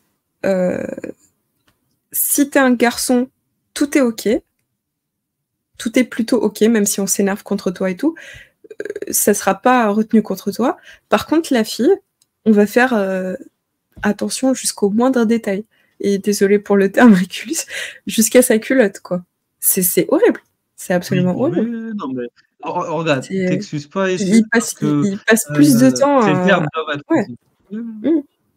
il passe plus de temps à surveiller les petites culottes des cousines, des sœurs, des fois même des mères enfin voilà. C'est la différence de traitement, elle est significative et dans l'esprit de chacun. C'est-à-dire que c'est pas juste une différence et puis non, c'est une différence qu'on justifie par le genre. T'es une fille, c'est comme ça. C'est évident que c'est différent. Qu'est-ce que tu es en train de me raconter? Tu vois, c'est fou. C'est ça qui, en fait, c'est tout à fait normal dans la tête, dans la mentalité dans notre culture, quoi. Oui, oui, tout à fait, tout à fait. Alors, je continue. وراهم يتحلفوا فيك اليوم يذبحوك سبور. Voilà, donc le côté Pour tes revenir oncles, ils t'ont... exactement, voilà, Voilà. c'est ça. C'est le coup de... Vraiment, c'est quand tu es une fille et que tu vis en Algérie, bon, allez, dans 90% des cas, on va pas généraliser non plus, peut-être qu'il y en a pour qui ça pose pas de problème, mais je pense qu'elles sont extrêmement minoritaires et que elles sont, comment dire, peut-être très chanceuses dans certains cercles qui représentent pas le côté populaire de la chose. Mais par contre, vraiment, si tu as un amoureux, c'est la fin du monde. Hein. Toi-même, tu le vis comme la fin du monde. Tu vas passer ton temps à angoisser que tel ou tel te voit avec lui, sachant que c'est rien, hein. C'est juste te voir marcher à côté de lui. Hein. Ce n'est pas un truc comme, je sais pas, l'embrasser ou peu importe, parce que de toute façon, ce n'est pas faisable en public dans la plupart des endroits. Mais rien que le fait de marcher avec un garçon qui n'est même pas ton copain, des fois ça peut être même un camarade de classe, etc. Et l'idée que quelqu'un puisse te reconnaître et aller le dire à un membre de ta famille ou à un ami de la famille, c'est une source d'angoisse que vous pouvez même pas imaginer. Oui, donc clairement. Bon, et la peur de plein de jeunes filles algériennes, c'est cette phrase-là. Hein. C'est tes oncles t'ont vu avec tel ou tel, tu vas voir ce qui va se passer, quoi. C'est ça. بلاصتك في الكوزينه مسكين خوك اعطي له شويه دراهم يعاون روحه. ولا تضرب يدها على الطابله وتدوموندي في حقها. ديك الجادور وقيله تحلو عينيك وليتي تفهمي بزاف. هبطي عينيك. بس بس بس بس. واش مامي قيمينه نهضر معاك رواحي. نهضر معاكو. نحبك نتزوجوا بصح تحبسي لي القرايه والفاي فيان تاع الجامعه. الزربي حطي راجلك القهوه. قومي بعجوزتك. هكذا يحدوا القمجه. لا هاد الحوايج يتغسلوا باليد ولا الشهاده مازال ما طابش. تبسمي نوضي حطي اجري مسحي الفدي الصبري كي بالعقل سقمي روحك لراجلك. Qui بالعقل, elle est terrible. Ouais. Et surtout elle est terrible. Et surtout Sabri. Le nombre de femmes qui se plaignent de violences conjugales ou de quoi que ce soit dans leur mariage et la réponse de leur famille, c'est supporte. Parce que Sabri, ça veut dire supporte. Ouais. Supporte. Mais qui بالعقل, c'est pourquoi est-ce qu'elle est terrible? Parce que c'est pas contrôlable. C'est pas comme les autres trucs, genre lève-toi, fais ça. À la rigueur, bien sûr, je suis contre des injonctions comme ça, parce que bon, mais pleurer, tu demandes à quelqu'un de pleurer doucement, c'est comme tout à l'heure quand elle a dit ris pas fort. Tu sais, c'est des trucs que tu peux pas contrôler, rire fort. Ça, ça n'existe plus en fait. Et en fait, il faut faire quoi? Il faut qu'elle se crève, elle se coupe la gorge. Elle fait quoi pour plus pleurer? Elle se crève les yeux. Qu'est-ce qu'il faut pour plus rire à gorge déployée ou pour plus pleurer? Elle s'étouffe. Il faut juste qu'elle s'étouffe. Non, mais c'est des trucs, c'est de la folie, c'est de la folie. Et oui, après tout le reste, toutes les injonctions, lève-toi, cours, débarrasse, voilà, c'est la servante de la maison, ça c'est connu, ça c'est basique. Et la servante de sa belle famille, etc. etc. Et surtout, enfin, moi j'insiste, je suis désolée, j'insiste sur ce fait, que c'est vraiment des choses que tu entends tous les jours. C'est tout à fait normal d'entendre ce genre de choses. Vraiment, vous imaginez pas à quel point c'est normal. C'est des trucs que tu relèves même pas. Moi, il m'a fallu 7 vidéos pour que je relève toutes ces choses-là. Honnêtement. Parce que je les ai tellement entendues dans ma vie que depuis mon enfance, j'ai été bercée par ça, carrément. Pareil. Et qu'il m'a fallu cette vidéo pour... voilà.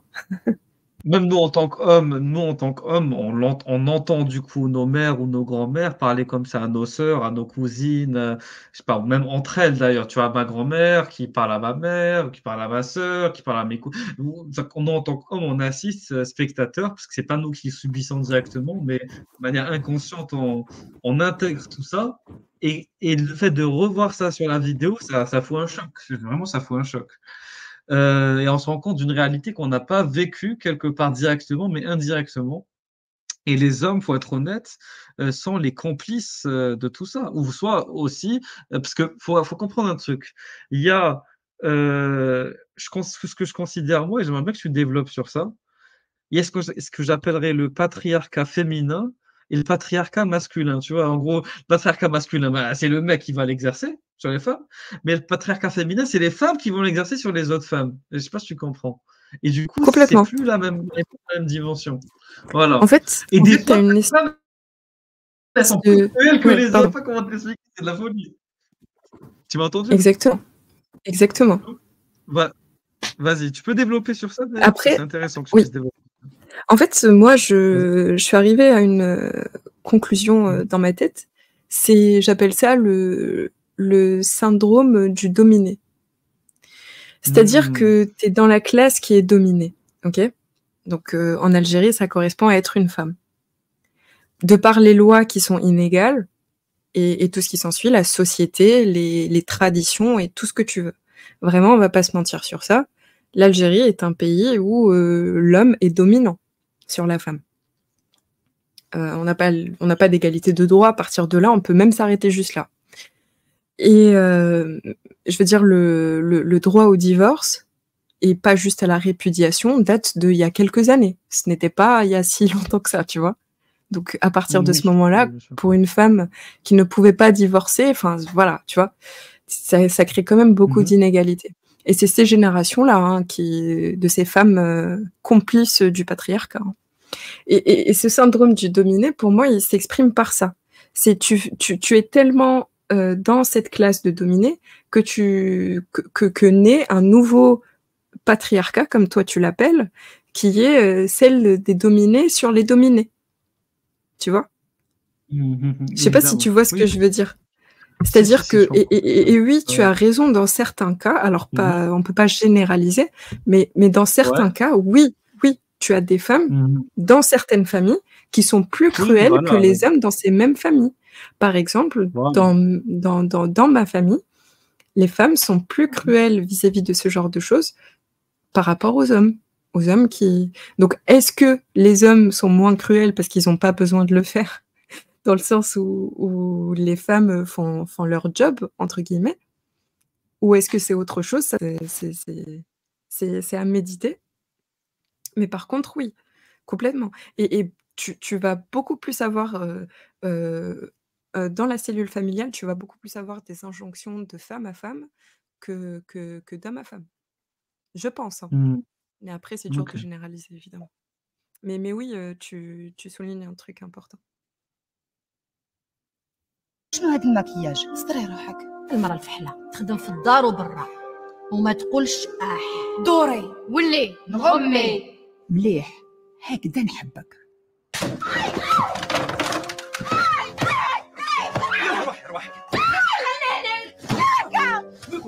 ضربها تكون كش ما دارت. معليش ضربي النح صحنتي تاني اقسم ضرب النح, elle est terrible aussi. ضرب النح, je l'ai raconté dans ma vie. C'est terrible.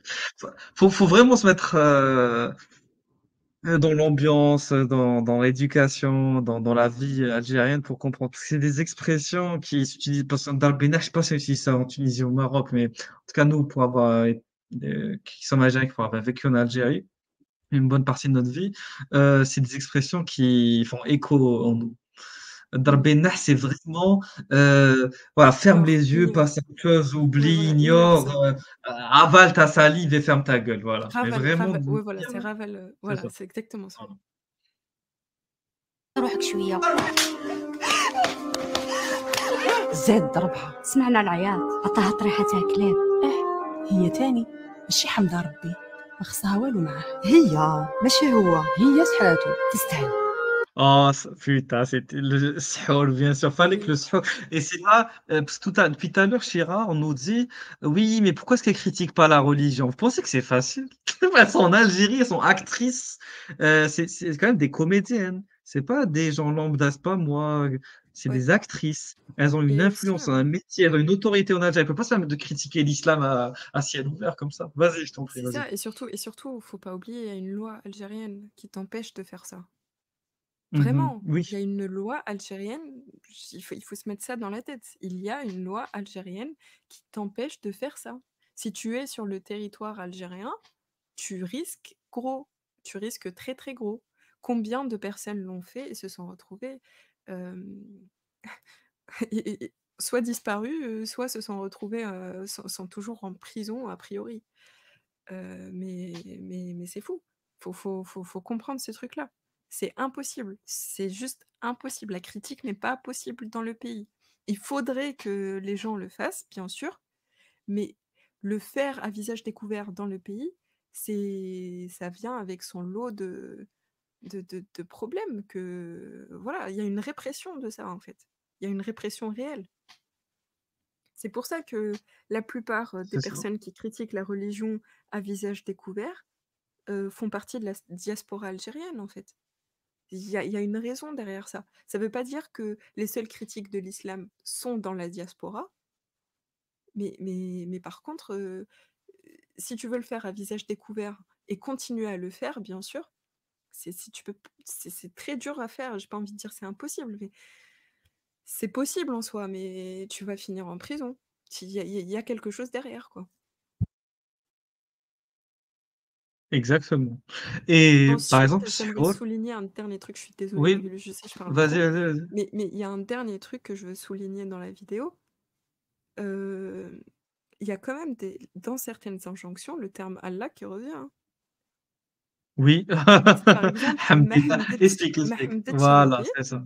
ça a C'est été ça. traduit par elle n'est pas reconnaissante, mais c'est elle n'est pas reconnaissante envers Allah. Voilà. Merci de souligner ça.